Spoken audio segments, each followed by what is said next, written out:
welcome to Safiar TV. It's Wednesday, November 19th, and mark this day because I have officially, seriously, had a revelation that I am not a cow. I thought I was a cow. I thought I was like a baby cow, like a calf. I must have thought I was. But I finally realized that I'm not a cow. And you know what? I realized this before, but then I forgot because I really like cake and pizza and veggie burgers, especially the Morningstar grillers that have milk, eggs, and something else in them. And so when I first became a vegetarian years ago, I was doing a lot of vegetarian products, tofu, veggie burgers, just different things like that, in addition to fruits and vegetables, but not nowhere near like doing raw.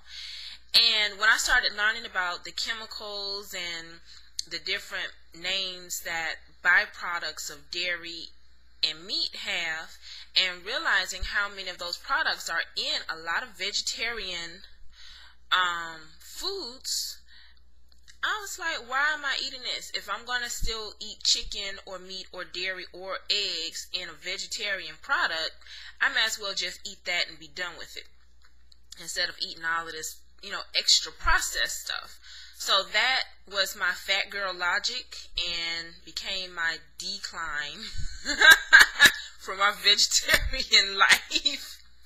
So for the last 4 or 5 years, I've put back on 40 pounds, because when I was a vegetarian, I got down to like around 137, 140, was exercising a lot, but slowly, over the last 4 or 5 years, maybe not even taking that long, but we're at 5 years now anyway, I put back on a weight, and still, and I'm back eating pretty much everything, and going back and forth between, raw food, vegetarian food, and regular food.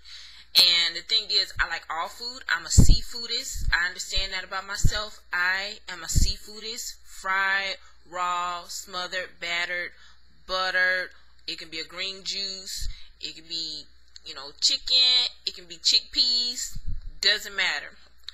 But with that, I am experiencing some things that's not cool. Like I told you before, acne, developed fibroid tumors, put the weight back on, constant mood swings, just, different things like that. And I'm coming up on a birthday soon. I really, really want to enter, the next 10 years of my life, being on track with some things, because I don't want to be going through early menopause and all that kind of stuff. So anyway, I won't make this too long, but I just finished reading this book called Milk, The Deadly Poison. This is an excellent book. Get it. Read it. You know what? I live in the South, and everything is about black and white. Everything is about black and white. The poor Indians, the Mexicans, the South Americans, the, the refugees from, the people from Ethiopia, anybody else, we really don't think about them. It's just all about black and white people. And this book is so not about that. When you hear a lot of the statistics, it's always about black people have a higher risk of this, white people have a lower risk of this. Just, you know what I'm talking about. In this book, it has nothing to do with that.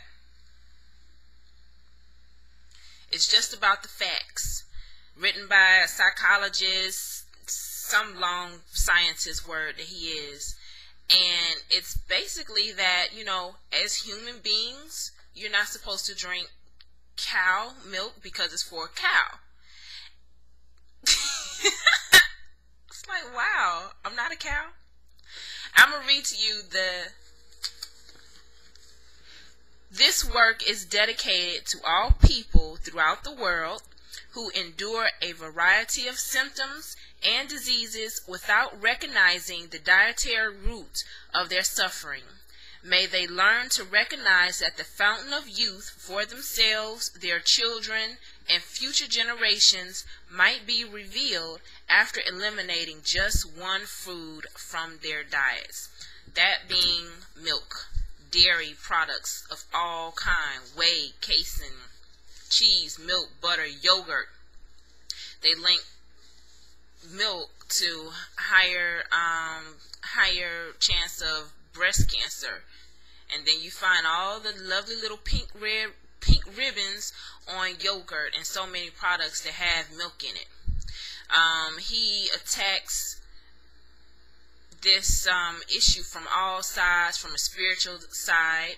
You know, he has the Bible verses in there that's basically saying, you know, once you get past a certain age, you're not supposed to be drinking milk anyway. From a logical side, you know, would you drink the milk from a dog?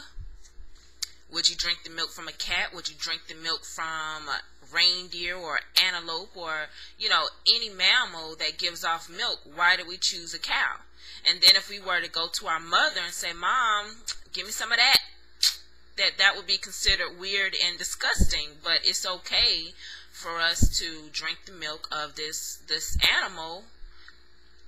He goes at it from the political side of, you know, all the different governments and the milk industry and the different associations, the FDA, the USDA, the AMA, the JAM, the Medical Association, the Breast Cancer Association, everybody, the congressmen, the governors, the presidents, everybody who is basically reaping the benefits of America's #1 food industry.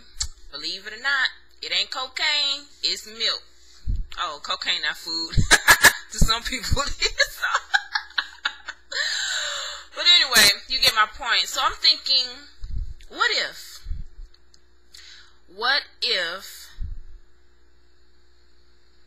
it is okay not to drink milk? Despite, you know, what your parents gave you and their parents gave them, despite what school gave you every single day for lunch, and I would be suffering after lunch every day because I would have so much gas and I'd be trying not to fart in class, chemistry class. I couldn't hardly think. What if what the doctors say, and there are a lot of doctors that are in this book that agree that milk, doctors from all over the world, scientists, researchers, everybody knows, but not everybody, but enough people know. What if it is okay to not consume this anymore? What will my life be like with just eliminating this one thing? And there's some other things I want to eliminate.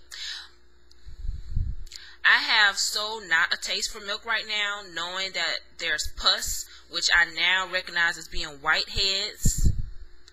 I think pus is whiteheads because I get it every time I eat something that has dairy in it. Blood, hormones, not to mention all the chemicals and germs and everything. What if it's okay not to drink it? What if it's okay not to have cornbread at Thanksgiving? What if it's okay not to have macaroni and cheese anymore? What if it's okay not to have pizza and go to Waffle House with your friends at 3 o'clock in the morning?